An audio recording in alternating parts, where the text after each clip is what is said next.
Hey guys, so I'm kind of sitting outside the chapel right now, just kind of hanging out. So this week we've been talking about, it's called Word by Heart. Pretty much like learning stories and memorizing them, which I've always had difficulty with because I've never heard these stories explained in such ways I want to remember. And I was the one to say I am not saying a story today. I went up in front of the class and said the story. So nerve-wracking.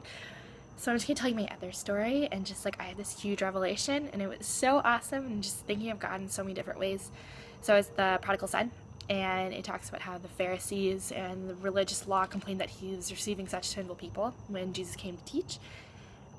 So Jesus told him the story, and he said, so a man had 2 sons.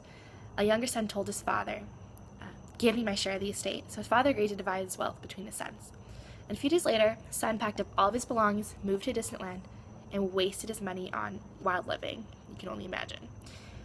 At about the same time his money ran out, a great famine swept over the land, and he began to starve.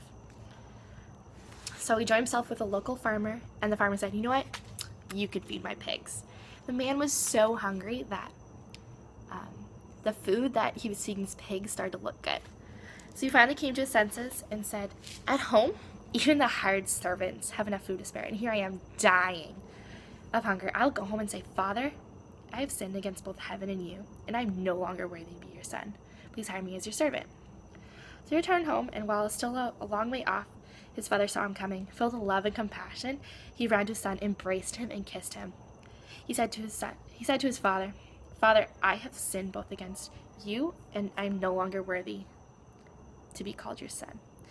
So his father said, quick, bring the finest robe in the house. Get a ring for his finger and sandals for his feet. Kill the fattened calf. We must celebrate for a feast, and this son of mine was dead and now has returned to life. He was lost and now he is found. Meanwhile, the older son in the fields were working.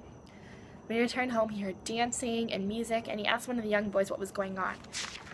The young boy replied and said, your brother is back, and your father has killed a fattened calf. We are celebrating because of his safe return. The older brother was angry, as I would be too. I'd be like, yo, what are you doing? You just, you're welcoming him back after you spent your money on all this crazy stuff. And his father begged him to come, but he replied, all these years, I have slaved for you, and never once to do a single thing you told. I have never questioned. And in that time, you never even gave me one young goat for food to my friends. Yet when this son of yours come back after squandering your money on prostitutes, you celebrate by killing the fattened calf. His father said, look, dear son, you have always stand by me, and everything I have is yours. We must celebrate this happy day, for your brother was dead and has come back to life. He was not lost, but now he's found. Yeah, so today I was reading that, and at the end of the road, his father is welcoming his son, and I see most people imagine a mansion, and I see this really, really nice 2-story house, and these just a suburban part of the city, and I see God standing at the end, and he was like, oh my gosh, guys, look around, look, there's people, look, she's coming to me.